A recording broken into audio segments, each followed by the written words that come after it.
Can you heal from abuse? What do I do after leaving my narcissist? What does a healthy relationship look like? These concerns cross the minds of over 20 people every minute, over 28,800 people every day. And the sad fact is, we still don't talk about it enough. Healing from emotional abuse isn't a band-aid situation, but it doesn't have to take years either. The lives of millions of other survivors around the world have been impacted by their narcissist. Yours doesn't have to. To show you how to live a free, confident, and peaceful life, your host and founder of the Healing from Emotional Abuse philosophy, Marissa F. Cohen. Welcome back to Breaking Through Our Silence. Today, I have two really awesome guests I'm really excited to chat with. The first one is Shanta Block.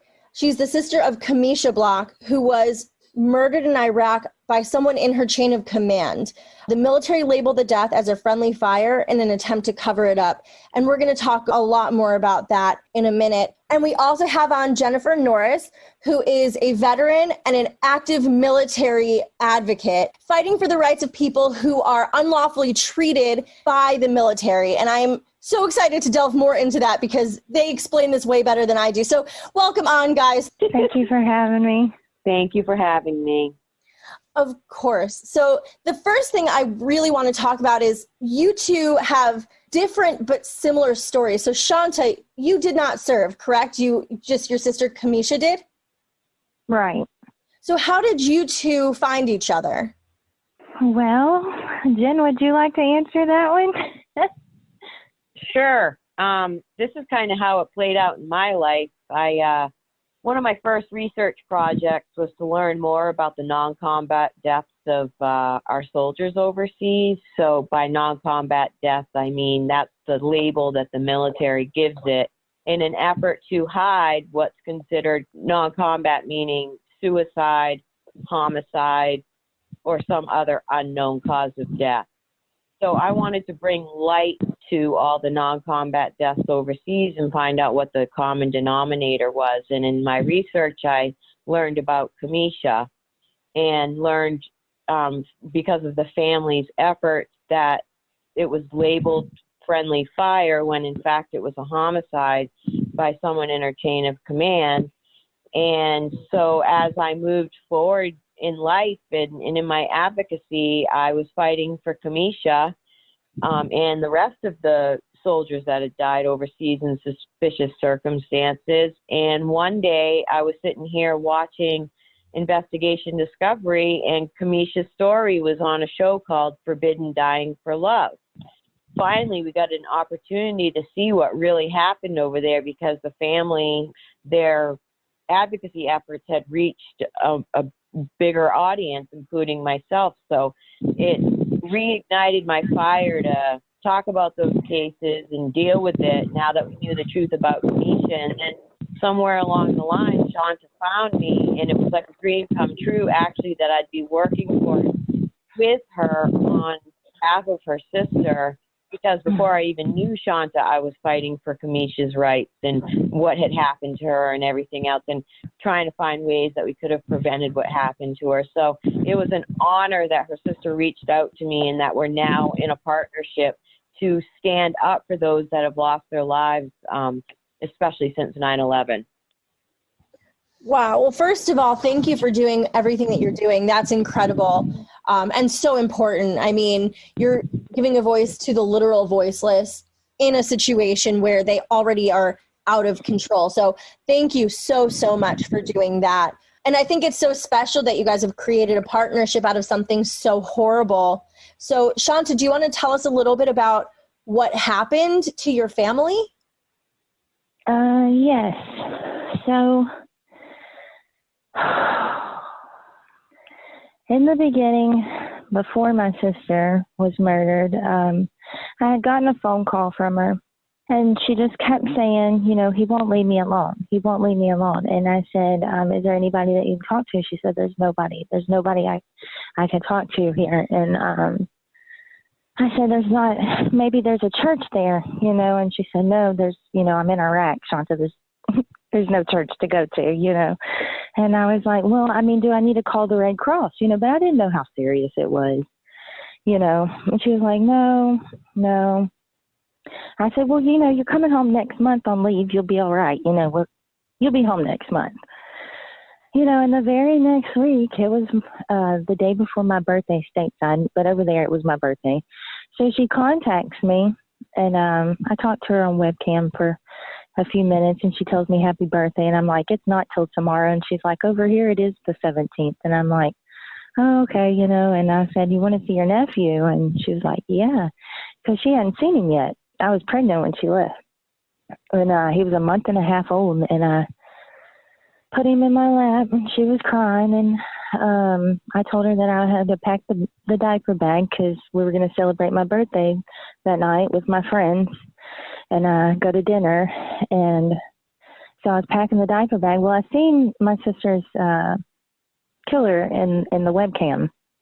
I seen his face like go right into the webcam, and I didn't pay no mind to it though. You know, I was packing the diaper bag, and I told her I loved her and went on to Mom's and dropped Hayden off, my son, and started going down the road. And there was like a really nice car going real slow. And I was like, why are these people going so slow down my parents' road? They live on a dead end, you know? And I looked, and it was 2 service members in the vehicle. And I was like, oh my God. And I like kind of knew, you know, I was like thinking in my mind, I was like, man, they don't come to your house to tell you they're hurt. They're going to call you, you know? So I'm freaking out, and turn the truck around, and I get to the end of the street. And I remember I didn't even kill the vehicle until I got out, and they were facing me, and I seen that Bible behind that chaplain's back, and I just lost it. I mean, I just lost it. I told him, just don't even tell me. Just don't even say it. And I seen my mom and my dad come out on the front porch, and my mom just went to screaming. She was just screaming at the top of her lungs. And my dad, I watched him cry, you know, for the first time. And they said that my sister was shot by friendly fire, 1 shot to the chest. And it took 5 days to get her body home. And they said her body was flown to Washington, D.C. to be dressed. And then when it got here, it was sent to the funeral home first. And I let my mom and my dad go in there first. Mom's like, come on, Shanta. I said, why don't you and Dad go in there first? You and Pop go in there first, and I'll wait right here by the door. I won't go nowhere. I said, in just a couple minutes, you know, come get me. I said, just go in there first. And so I waited by the door. Mom come just a few minutes, and she said, Shanta, you ready? And I said, yes, ma'am. So I walked in there, and Mom and Dad stepped to the back of the room, and she said, go ahead and go up there, Shanta. So I walked up there, and I looked down, and my sister's got a bullet hole in her head with a putty patch on it. Just looked like putty stuck in it, you know? And it wasn't her hair on her head. It was a bun glued on the back of her head. My sister's hair was to her chin. And I turned around and I said, Mom, she's been shot in the head. And I said, that's not even her hair on her head. And she said, Shanta, I know. She said, nobody comes in this room. She said, we got to get home, and we got to get on the phone, and we need some answers. And what do you do when you're just a civilian? You're up against the government. What do you do? So Mom gets home, and she calls the casualty assistance officer, and she says, I want to know what happened to my daughter, and I want to know who killed her. I want a name. And so a little while later, they call back, and they give a fake name. They said his name was Paul Brandon. And I got to thinking, I was like, Mom, I don't think Brandon's a last name. I'm pretty sure that's a first name. That's not a last name. Something just don't sound right. And she said no. So she calls back. She says, I'd like to get a full name, please. And then they called back, and they said, Brandon Paul Norris. I was like, oh my God. Are you okay? Yeah. So, you know, time goes on, and we finally get a report. You know, we had to go to the congressman's office, and actually he told the military they had 6 months to get a report on his desk. And the very last day of the 6 months is when the report showed up, and half of it was missing, actually even more than half. After years went by, we found out that we really only have about a quarter of it, 440 pages out of about 2,200. What we did know in there, even the congressman questioned it, you know, and you just never get nowhere because there's really not any laws set up. You know, it's like they have immunity. They can murder your own and get away with it. And I believe they know that. I would say I know for sure that they know that, and they take advantage of that, as we've heard on other episodes of Breaking Through Our Silence, and as we've heard from stories from hundreds of other families, like Vanessa Guillen's family, and it's not okay. Right. So time went on, Mom fought and fought. Congressman Brady actually pulled these officers in his office and let us question them. They would not talk about anything but tell about, pretty much like what they were supposed to be doing, like maybe what their job was. I mean, just talking around everything. They never really answered any question, and we knew that soldiers over there were placed on gag order, that they weren't allowed to talk to my family. There was really nothing that you could do at the time, and about, years went on, and Investigation Discovery Channel did that documentary that Miss Norris had mentioned earlier. And soldiers seen it and started coming forward. A lot of times, because of fear of retaliation, they don't speak up. But see, it's 10 years later at this point. They're out. They're stateside. They don't have that hand over them, So then they all started speaking up and said, Miss Block, this is what happened. This is what happened. I was able to get the case reopened, and it ended up being the first homicide case in the Army to ever be reopened by the Pentagon, by the DODIG, Department of Defense Investigating General's Office. Later on, Miss Norris had found out, by the records, that this is the first one, and people kept saying that. I really didn't realize what they were saying, and now I understand. What if there was never a homicide case ever reopened stateside, ever? Or there was only one? This is the situation that we have going on in the military. This is what we are dealing with. It's reality. I want to go back and focus on the significance of the person who killed her. And if you don't mind talking about it. So you said that you saw her killer in the camera, in the webcam, when you spoke to her earlier that day. So do you know anything about him or who he was? Yeah. I mean, she had met him in Fort Hood in a restaurant, bar thing. His friend said that he walked over to her, and later about, I know he started abusing her at Fort Hood. I know that it was reported to the PSG, the platoon sergeant. He was actually friends with the killer because he was an officer, And so they let him slide on everything. Well, my sister gets sent to Iraq in a few months, only maybe 3 months of being at Fort Hood. Well, Brandon Norris is still at Fort Hood, and he's got some training to do still. And my sister gets to Iraq. Well, all of a sudden, Brandon shows up in Iraq. So who placed Brandon in Iraq and then placed him as her squad leader? Who pulled the string? Who gave him full access to her is what I want to know. In another country where he had nowhere to turn to. No FBI, no state police, no nothing. That's disgusting. And nowhere to turn to but the ones that are actually letting it happen and doing it. And allowing, after reports are being made of abuse and stalking, allowing him access. So then they get in Iraq, then he goes to abusing her again. Well, a couple of soldiers go in and report it. The PSG does nothing. So then they go to the first sergeant, and they tell him, and the captain's sitting in there. And that soldier ends up getting moved that day, right then, for telling.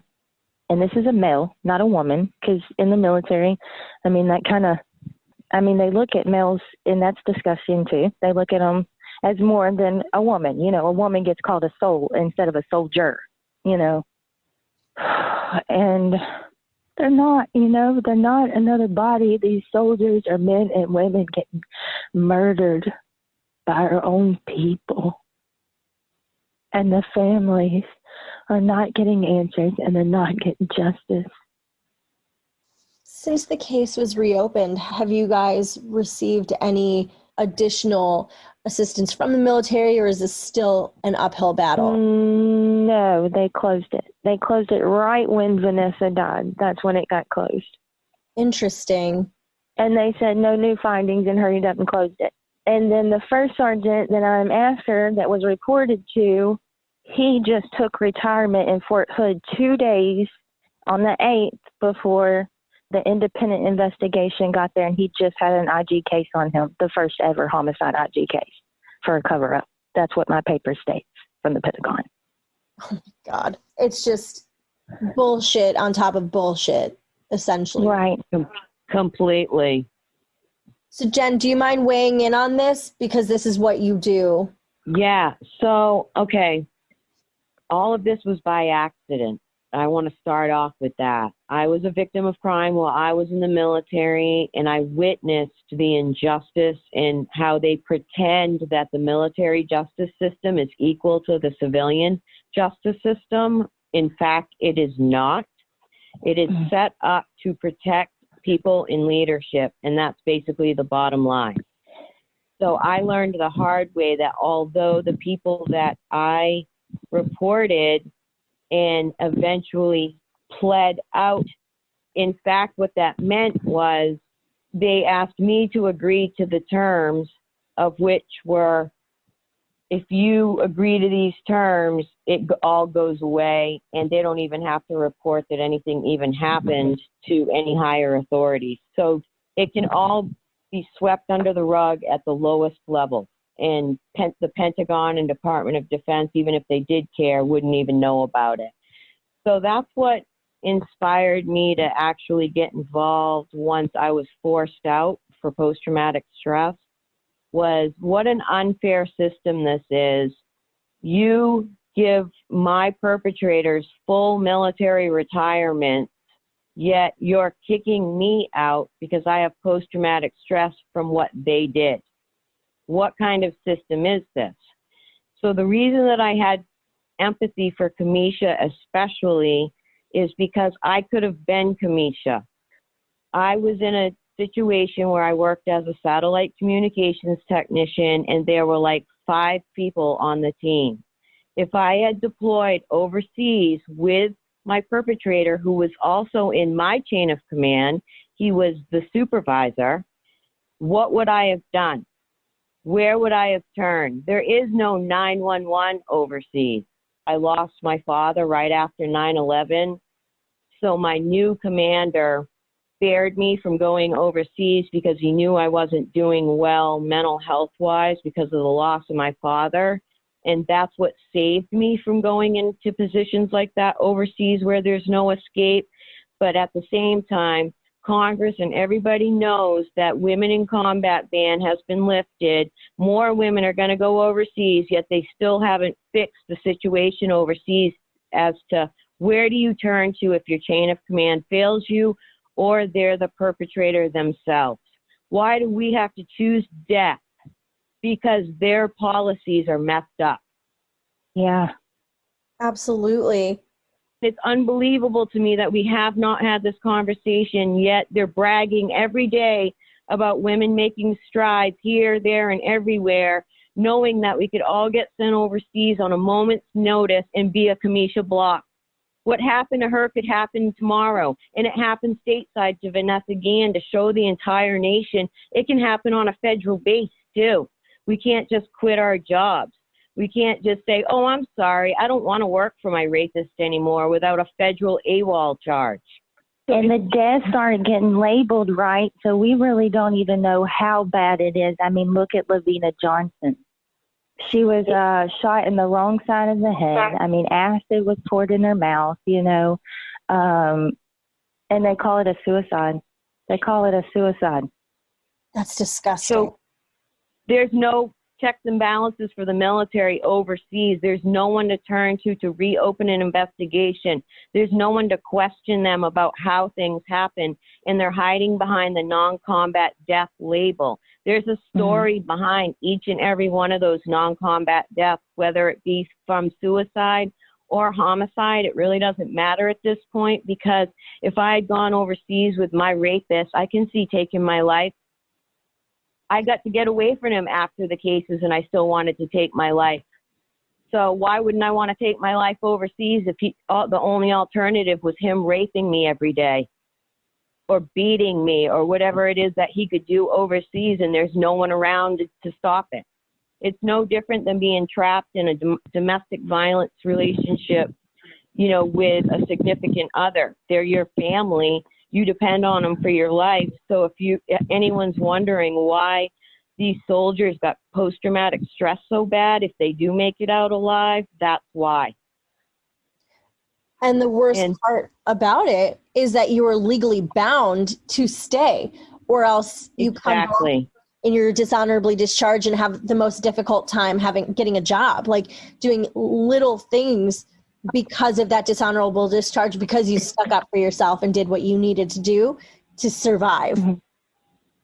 Right. And so Congress has been giving us crumbs all along. We asked for what the Vanessa Guillen Act is asking for now back in the 2010, 11, 12 timeframe. And we asked for specifically the Military Justice Improvement Act, which would basically start changing the military justice system to mirror the civilian justice system. So instead of it going to your boss who can hide the crime or can choose not to do anything about it because they're buddies with your perpetrator or whatever it might be, they want to protect their career. There's all kinds of number of reasons that they're covering things up. They couldn't do that anymore, because then you'd report to a police department or, some sort of investigative authority who would then investigate the situation and then present it to a prosecutor who then decides whether or not there's a case to move forward. All we're asking for is that the military justice system mirror the civilian justice system and make the system so that the commander's held responsible too, because they could be the rapist. Why are they immune from being held responsible? Because really what the military is telling the entire country is, we're going to investigate ourselves, and commanders are judge, jury, and executioner. And yeah, there's no checks and balances for that. If you don't like it, too bad. Oh, you think that case should be reopened? There is no way to reopen it. What we said goes. Right. That's not okay. Yeah, you're right. That's not okay.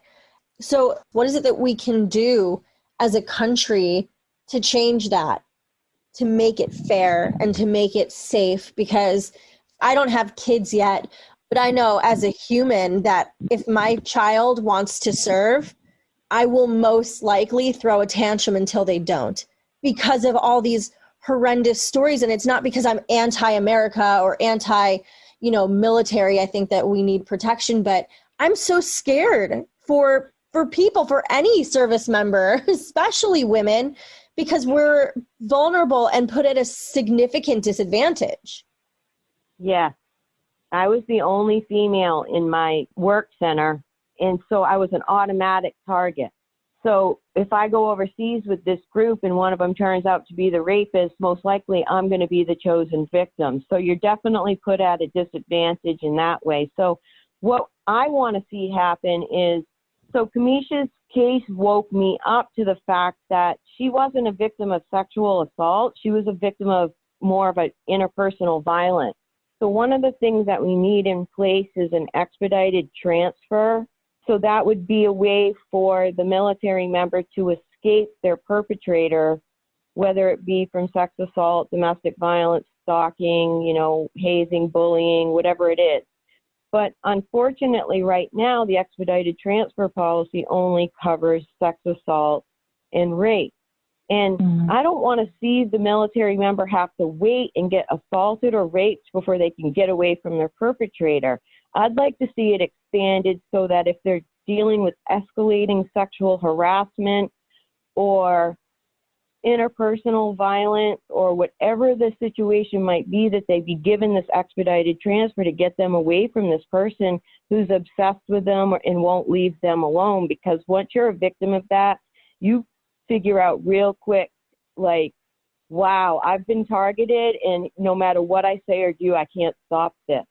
So we literally need someone to help us escape these situations that otherwise we can't escape without getting federal charges. And where do you go in a place like Iraq? You know, even if you wanted to go AWOL, what are you going to do? Go run into one of the villages? Like, there's nowhere to turn. You know what I mean? Like, this is the reality of this situation. So hot in the desert. All I know is, why haven't we had this discussion, and why haven't they fixed this? And that's going to be the number one thing, is to get us to safety, because if you report, it now is a motive for homicide. Right. They get retaliated on. Yes. And Senator Kirsten Gillibrand recognized that with the Military Justice Improvement Act, why we needed to change the reporting system was because 2/3 of the people that reported to the military got retaliated against, including myself. I got retaliated against so badly that I had to change squadrons to escape the abuse, because I made him lose his job. That's why they hated my guts. Not that he was a rapist, not that he was an assaulter or a harasser, even though some of them witnessed it. I made him lose his job. No, he didn't lose crap. He got to retire with full military benefits. But as if I'm going to have this conversation with these, you know, judgmental, cruel people. So Right, and here we go, seeing that again. You know, in Kamisha's case, this first sergeant is now Sergeant Major of military police at Fort Hood, and he gets out on retirement 2 days before the independent investigation shows up. He sneaks out on retirement too. Yep, one of the main players in Kamisha's case, helping cover this whole thing up overseas. The Fort Hood had the audacity to retire him in the middle of everything, and he's been at that base since at least 2007, because that's when Kamisha was there. So of all the people in the world, this guy has institutional knowledge of what's been happening at Fort Hood for years, and they retire him. Right, because he's the military police. So when there's a crime scene, they show up. The military police show up. But what people don't realize is that everybody reports to the commander. So it would be like in the civilian justice system saying everybody's got to report to the judge. So I would have to report to the judge. The police would have to report to the judge.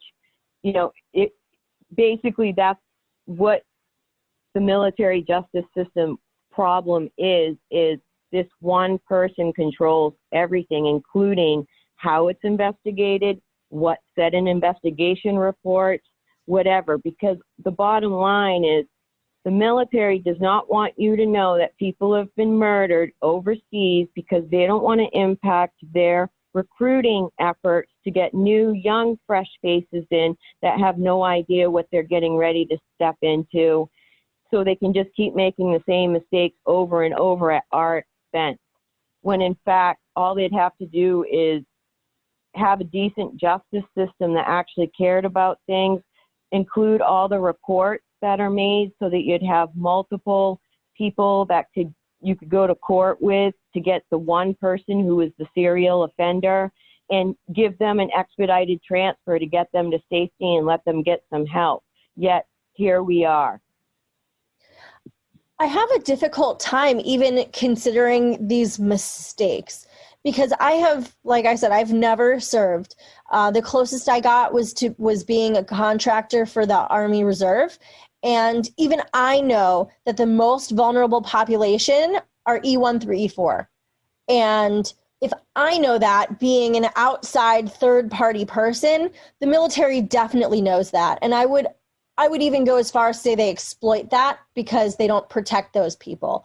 And by having that knowledge and making no effort to protect the enlisted soldiers who are fighting for this country, who are literally like the foundation of, you know, our service, our armed service, to not protect them is ridiculous. And to not put protections in place for those people that they know are vulnerable is intentional. That's how it feels. I have moral injury from knowing everything that I know, especially after doing the research and then meeting the families who are left behind with the never getting answers, not having a justice system that they can get the case reopened, getting treated like crap and having to deal with all kinds of red tape and bureaucracy because no one knows where to turn. No one knows that the commander's in charge of everything. Like, they're coming at it from, I've never been in the military. I don't even know where to start. And not realizing that they have to actually contact a commander, not a police officer, not a detective or whatever. And then that person can stop that, and then it goes nowhere. So, yeah, I can't believe we're today in 2020 having the conversation that we can't reopen. There isn't a streamlined process for reopening cases, federal cases that occur on federal bases or overseas. And even that there's, in 2020, no accountability, right? Mm-hmm. Like you guys said, it's 100% at the commander's discretion. Right. Yep. Judge, and if they're part of the problem, when the investigators show up on the crime scene, if they have anything to do with it, like in my sister's case, they were reported to, I don't know how many times. So they didn't do anything. So then when these investigators show up, well, they didn't probably ever even get informed of that. Where does it go? And then if you find something out later, you give it to these investigators. Well, they tell these commanding officers, and they give them a head start on what because they're running the investigations. They can easily sabotage any investigation to protect themselves. And, let me make it clear, too, that we're not saying every single commander is going to do this and they're all covering everything up. I'm saying the opportunity to be able to cover something up there's no checks and balances to prevent that. And the reason that we're calling it out now is that there's been too many families that have stated, I don't believe my child died by suicide in country A, B, or C. Right. And my paperwork's not lining up, and these soldiers have come forward and they're saying this, Right. So, and I'm seeing the same stories over and over because I'm doing the military-wide research. So it's hard to find the information in the states because not everything goes national, but where there is a lot of valuable data for us to learn from as a society is overseas with all the non-combat deaths. If we start looking into that to find out how we can solve the problems in the military, whether it be suicide or crime, we have to look at why they've chosen to take their life if we can determine that. And by doing that, we reach out to the Gold Star families, the people that knew them the best, to find out why they did it so that we could find ways to prevent it. Because until we actually find out why and we start going at the root of the problem like that, we're just going to keep spinning. And that's what we're seeing too, is every year sweeping legislation to prevent this or that. And then nothing happens. The numbers go up. The numbers of suicides are the highest they've been. At Fort Hood alone, they've lost more soldiers to homicide in the last 5 years than they have overseas. And Fort Hood is symbolic of the rest of the bases. They're just more secretive. So that's why I tapped into non-combat deaths overseas, because all the press releases are on the Department of Defense website currently, until they delete that too and take that information away from us. But for now, it's on there, and you can clearly look through and see whether they died in combat or non-combat death. And then from there, you can Google the person's name and find out whether or not the family fought for them in the media or whatever, because that's really the only place they can turn to try and hold these guys accountable. And so that's how I realized, story out there. Yeah, that's how I realized there was multiple families that had fought for justice, but we didn't know nationwide because it was only local. And so once you start putting all those families together and seeing they're all saying the same thing, that's when you start noticing a pattern. And that's where you start realizing, okay, wow, I didn't realize there's no place to turn to reopen a case, a federal case, if it was on a base or overseas. Where's the checks and balances here? Right. On the civilian side, about 40% of female homicide victims previously made reports on their abusers of abusive behavior, and those ended up being the killers. So I would be curious to know what that number is for military, especially because making a report doesn't necessarily grant something written, you know? Right. So I would like to know how many female homicide victims made reports of stalking, harassment, abuse, rape before they were then murdered. Absolutely. That's what came out from doing the research is I'd find the non-combat death. I started with females because it's a smaller population and not as overwhelming. There's a lot of males that have died from non-combat deaths too that I care very much about and want to explore more. But I started out with the females, and I realized there was a common theme over and over from the parents that the soldier had reported rape, the soldier had reported harassment, the soldier had reported, in Kamisha's case, interpersonal violence over and over and over. And then that's what caught my attention was, wait a minute, these are crimes that could have been prevented. And because of military policy, these people are having to choose death, whether it be by their perpetrator or they take their own lives. And that we can fix. And that's the mission that I'm on right now, is fixing the military policy necessary to get these people to safety so they can live and not die because the military doesn't have the right policy in place. And where do they turn to if the chain of command fails them? We need some sort of bug out plan in overseas locations especially. Kamisha shouldn't have had to chosen death because no one would help her and she had nowhere to turn. Mm-hmm. And that's our current situation. That's reality right now for the U.S. military. So what advice do you guys have for either families of people serving or people that are serving to help keep themselves safe, and for the families to help keep their family member, their service member family safe? Oh, man, all I can say is mind your business and don't do nothing extra for nobody. Isn't that an awful thing to think? I mean, you're Pray right. that you don't become a victim. Yeah. Because once you do, life as you knew it will never be the same. And because you can't just get out of the military, you have to stay in and deal with their abuse until you can get out of the military. And why should an 18-year-old or a 20-year-old or a 22-year-old die when the military is a temporary situation?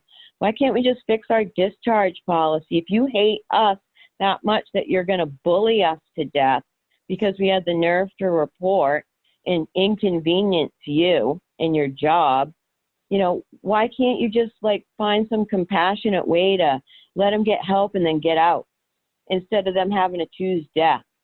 Why aren't we having that conversation? And as long as everything goes good in your career, you'll be good. But until you have to deal with the military justice system in any capacity, you'll find out real quick you're going to get sold out quicker than you know what, until we take the power out of the chain of command and put it in the hands of somebody else, like a police department, where that's their only job, is just to do what we do in our own communities with our police departments, not have my dad being in charge of the entire town. Really, that's what they're asking us to do in the military. Right. Dad, you're going to use your iron fist to run this town. Screw those police departments. Really, that's what they're saying. So until we can change that, we're not going to be able to really give people hope on the military justice end. But there are laws that people can help fight for in the meantime to provide those safety measures so that we can prevent anything happening to their loved one should they choose to join the military. So they can contact their congressional members and help support the Brandon Act, which would be a law that is named for Brandon Caserta, and it would allow people to get mental health treatment as opposed to choose suicide while they're in the military. So at least, that would be some measure of hope for them until they can get out or their situation can change. Then we've been fighting for the Military Justice Improvement Act since 2013. That would remove the decision-making of felony crimes out of the hands of the commander and into the police department, detectives, prosecutors' hands to make those decisions. So more along the lines of independent investigations. And then recently they've come out with the Vanessa Guillen Act that's tackling the sexual assault and sexual harassment issues that we're dealing with that lead to other crimes. So if we take these crimes more seriously, then we can prevent the homicide. So, you'll find the terms of that bill in the online in the I Am Vanessa Guillen Act. And then there's other bills too, and I list everything on my website, Military Justice for All. Basically, I track the military legislation history as well so that I know what to share with people and they know what to ask for so we can make these changes. But we really need people to take action on our behalf to get these issues addressed as quickly as possible, because meanwhile people are dying and the data backs it up. Our suicides are the highest they've been active duty wise. Our veteran suicide is high. We'd like to prevent them from even getting post-traumatic stress to begin with, so if we tackled things on the military end, we could actually make some real change and save some lives. And what about you, Shanta? Do you have any, as the sister of a veteran, do you have any advice for families that might be going through this? Don't give up. I know it's an endless battle right now. And I know there's no laws and stuff set up for justice at the moment. But, I have written a bill for accountability and justice. And hopefully families, it'll get passed and families will be able to get answers and justice in a court system set just like, there is in the state when there's a murder. Right now, there's nothing like that. So, don't give up, and you could send for FOIAs, and you could always, you try to do a DID IG report, if something's wrong. It's still no hope when they're investigating themselves because it just gets given right back to the same entity, the investigation. I don't know. Just don't stop, always tell your story. Because collectively their voices do speak, and her bill that she's talking about is the first time that anybody's asked for a way to reopen investigations in the military. Because really what she's saying is if we don't reopen this, we're letting a killer roam free potentially. And so right. If the family has evidence of some sort where we can bring it forward to an independent investigator and get it reopened as a homicide potentially, then we're doing our job, which is trying to put criminals away. And why they wouldn't have anything in place to deal with that is beyond me, but it's the same organization that doesn't have one place to go to find out all the unsolved homicides that they do acknowledge and missing cases. Nothing surprises me. It seems that the institution's reputation is more important than actually solving cases. God forbid they put unsolved cases on and turn off a new recruit that, has no idea how dangerous the military really is. So therefore, them hiding the data hurts people because we can't make informed consent on whether or not we want to join a dangerous organization or not. Do we even want to take that chance? So the Kamisha Block Accountability and Justice Bill would be an excellent answer to help us start solving some of these unsolved cases with all these other families that have come forward and collectively said something's wrong with this investigation. I don't think this is suicide, it's a homicide. And I think the numbers would go down. If we start seeing accountability, why wouldn't the numbers go down? Exactly. Right. If they're held accountable, the people that are doing the awful things and will be probably kicked out of the military are discharged. And it will scare other people from taking advantage of the vulnerable population. It really is important that people contact their congressional members because the squeaky wheel does get the grease, and we really need civilians by the numbers. What it boils down to is if the military doesn't take care of their crime issues, it's spilling out into the civilian world. And my research backs up that they've been let out under these kind of circumstances and then turn around and kill somebody in the civilian world So the military's not dealing with their issues is already impacting civilian society and has been for years. And nobody says anything until after the fact when they're in court and finally can get the data that's hidden to find out, oh, wow, he was problematic in the military too. So it's coming out in these court cases, but I think collectively we need to talk about its impact on our civilians as well. Their policy is killing our civilians. You're absolutely correct. I think it needs to start from the top and work its way, clean house and work its way into the foundation. Thank you so much for being here today and for chatting with me. You brought up and touched on a lot of really important topics and made some really awesome points. And I'm hoping that in the next year, all of these bills will pass. The Brandon Act, the bill that you wrote, Shanta. That's our job as civilians, is to protect the people that are protecting us. We're now fighting for their freedom as well and for their safety.